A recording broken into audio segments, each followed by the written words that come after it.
نبی علیہ الصلوۃ والسلام نے ایک حدیث مبارکہ میں ارشاد فرمایا، یہ حدیث مبارکہ بہت دل کے کانوں سے سننے والی بات ہے۔ امید ہے کہ آپ حضرات تعاون فرمائیں گے اور پوری توجہ سے اس کو سنیں گے۔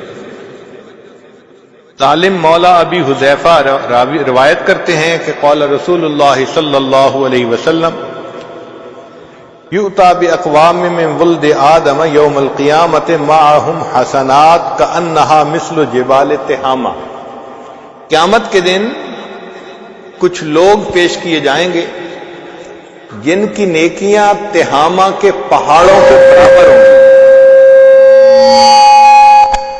جن کی نیکیاں تہامہ کے پہاڑوں کے برابر ہوں گی، یعنی پہاڑوں برابر نیکیاں۔ اس کا مطلب نیکی کے کام خوب دوڑ دوڑ کے کرتے تھے، بھاگ بھاگ کے کرتے تھے۔ حتی اذا دنو یعنی اشرفوا علی الجنت نودی فیہم لا نصیب لکم فیہا، جب جنت کے قریب آئیں گے تو ان کو کہہ دیا جائے گا ان کا جنت میں کوئی حصہ نہیں ہے۔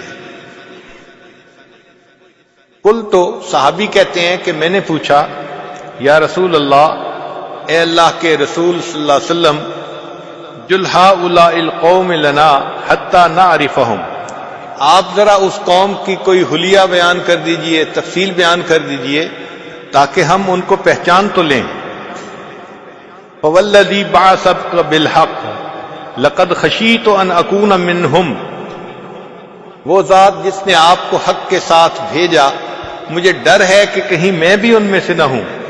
فقال، نبی علیہ السلام نے ارشاد فرمایا، اما انہم کانوا یصومون، یہ وہ لوگ ہوں گے جو روزے رکھتے ہوں گے، ویصلون، نمازیں پڑھتے ہوں گے، ویقومون لیلہم، اور راتوں کو تہجد بھی پڑھتے ہوں گے، ولکنہم اذا شرع لہم شیء من الحرام وثبوا علیہ، جب ان کو کوئی گناہ کرنے کا موقع ملتا ہوگا تو وہ گناہ کر لیتے ہوں گے۔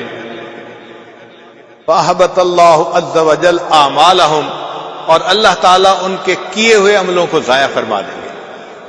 اب یہاں چند باتیں غور طلب ہیں کہ یہ وہ لوگ نہیں ہیں جو دین سے بیزار ہوتے ہیں، ان کے اعمال تہامہ پہاڑوں کے برابر نیکیاں ہوں گی، اور یہ صرف فرض نمازیں نہیں پڑھتے ہوں گے، یہ رات کی تہجد گزار لوگ ہوں گے، دیندار لوگ ہوں گے، اوڑھنا بچھونا دین ہوگا۔ مگر مسئلہ کیا ہوگا؟ مسئلہ یہ ہوگا کہ جب گناہ کا موقع ملتا ہوگا تو گناہ سے رکتے نہیں ہوں گے۔ نتیجہ کیا ہوگا؟ اللہ تعالیٰ ان کے کیے ہوئے عملوں کو ضائع کر دیں گے۔ اب ایک طرف تو پہاڑوں برابر نیکیاں ہیں اور دوسری طرف ان کو اللہ تعالیٰ قیامت کے دن ہوا منصورہ بنا دیں گے، مٹی بنا دیں گے۔ ایسا کیوں ہوگا؟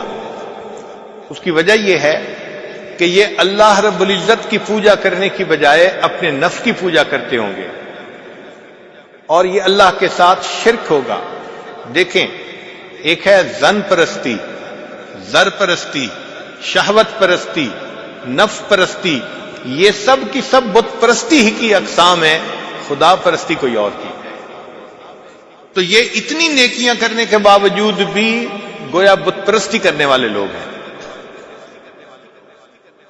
اللہ تعالیٰ قرآن مجید میں ارشاد فرماتے ہیں، افرأیت من اتخذ الہہ ہوا، کیا دیکھا آپ نے اسے جس نے اپنی خواہشات کو اپنا معبود بنا لیا؟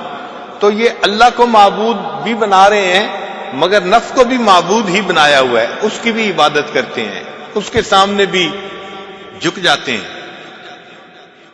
نتیجہ کیا نکلا کہ اس شرک کی وجہ سے اللہ تعالیٰ کیے ہوئے عملوں کو ضائع فرما دیں۔ اللہ تعالیٰ نے قرآن مجید میں اپنے حبیب صلی اللہ علیہ وسلم سے فرمایا، لئن اشرکت لیحبطن عملک، اگر آپ بھی شرک کریں گے تو کیے ہوئے عملوں کو ہم ضائع کر دیں گے۔ ذرا غور کیجئے، یہ اتنا اہم مسئلہ ہے کہ کی ہوئی نیکیاں برباد ہو جائیں گی اور انسان قیامت کے دن خالی ہاتھ کھڑا ہوگا۔ لہذا یہ بہت ہی توجہ طلب بات ہے کہ ہم شریعت کی چند باتوں پر عمل کر کے خوش نہ ہو جائیں کہ جی ہم تو بڑے نیک بن گئے۔ دیکھنا یہ ہے کہ پوری شریعت پر عمل کرتے ہیں یا نہیں کرتے۔ اللہ کے سامنے پوری طرح اپنا سر جھکاتے ہیں یا نہیں جھکاتے. اور اگر منمانی کر لیتے ہیں، خفیہ گناہ کر لیتے ہیں، خلوت میں گناہ کر لیتے ہیں، تو اس کا مطلب یہ ہے کہ ہم تو اپنے نفس کی پوجا کر رہے ہیں، جس کی وجہ سے قیامت کے دن پہاڑوں برابر نیکیوں کے باوجود جنت میں نہیں جا سکیں گے، جہنم میں جانا